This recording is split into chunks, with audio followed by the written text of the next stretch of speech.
Set kita masuk. Okey, baru-baru ni Presiden Amerika, Trump, dia umum dekat media sosial dia, katanya pelan 20 kara tu dia dah mula start jalan. Israel dengan H katanya dah sign perjanjian fasa hak pertama untuk tamatkan perang Gaza ni.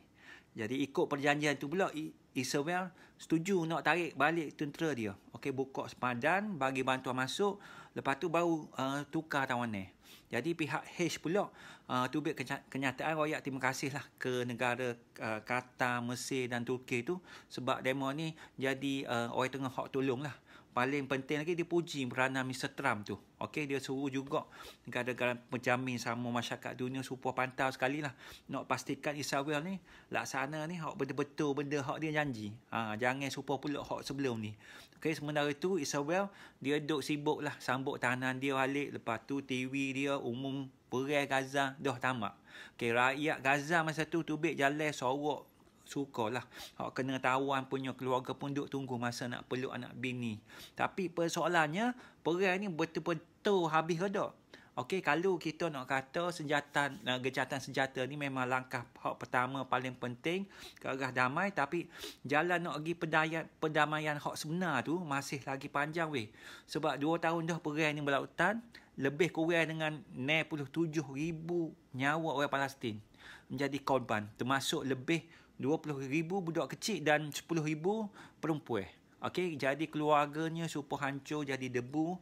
Dendam lama capur baru sekali pula. Hak hidup ni boleh ke tak nak bangun nak cari balas dendam. Sejak tahun 2005 lagi Israel duk sekat Gaza. Dari segi air putus, elektrik putus, hak makan tak cukup.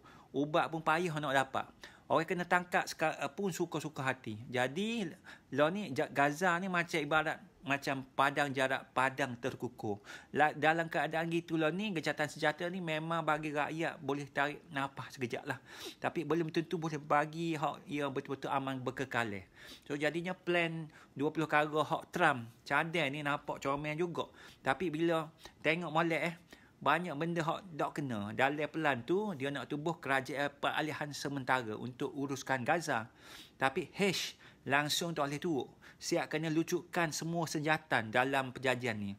Tapi hak pelatnya Israel boleh tarik tentera dia berperingkat. Tapi dia nak tinggal di zon keselamatan di sepadan.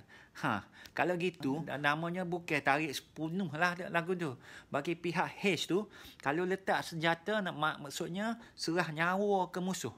Tapi bagi Israel pula syarat utama dia Hamas mesti lucut senjata.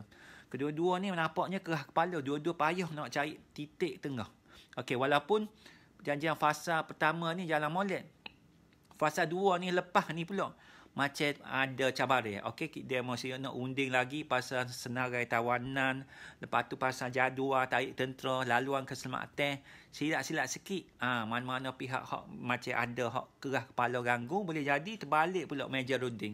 Dan sambung pula perang balik. Kalau ikut buku perang hak klasik China, hak kawan ada study tu, nama dia Sun Tzu, The Art of War. Ada ayat satu pepatah ayat, Ziqi zibi, Baijan putai. Maksud dia, kalau nak menang perang ni, mung ni kena kenal musuh.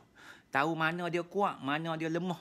Tapi kena kenal diri kita sendiri juga. Jangan ingat mung ni hebat dah, sedangkan diri kita cuma jago kampung. Hak tu baru kita panggil Ziqi zibi, Baijan putai. Hak penting kena kenal dua-dua pihak lah. Baru tak akan kalah. Okey, balik pula pasal perang ni. Untuk fasa 2, pakar kata mungkin ada beberapa kemungkinan. Ada 3 mungkin. Okey, pihak H serah diri sepenuhnya, letak jawatan, letak senjata. Untuk pilihan pertama, option kedua mungkin Israel ni ubah matlamat. Dia akan terima Hamas kekalkan wujud.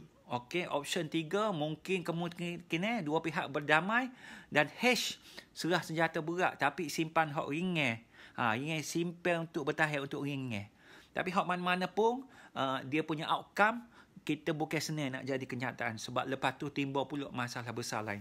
Contoh H ni nak serah senjata nak tukar keselamatan ke, ataupun tentera Israel betul-betul nak tarik tubik. Okey, siapa nak pimpin kerajaan nak Trump sebut ni pula. Okey, bila pula pasukan antarabangsa nak masuk jaga keamanan. Semua ni jadi persoalan lah. Hak akan tentukan sama ada Gaza ni boleh aman ke tak akan datang ni. Okey, maksudnya walaupun perjanjian kali ni kiranya satu kejayaan hak besar, tapi perjalanan ke arah hak damai sebenarnya masih jauh.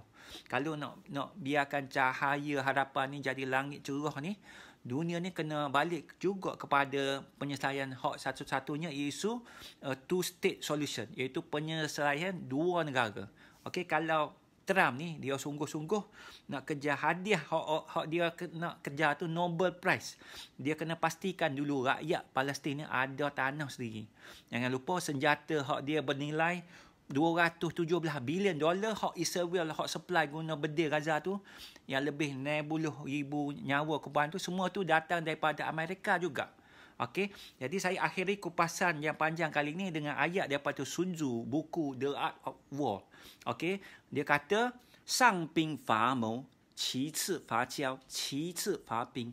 Maksud dia, pertama strategi hak penting sekali lah. Pertama strategi, menang dengan strategi pakai otak. Kedua, pakai hubungan diplomatik. Hak paling last, baru tiada pilihan, baru perang. Itu tak ada arah. Pilihan ketiga. Jadi yang dioyak ni, perang ni bukannya tujuan semata-mata. Ia cuma salah satu cara. Sebab setiap peperangan dalam dunia ni pasti akan rosokkan keamanan yang sedia ada antara kedua-dua pihak.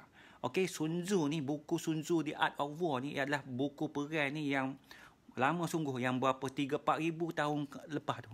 Masa tu zaman China ni memang perang lah kelang kabut dunia.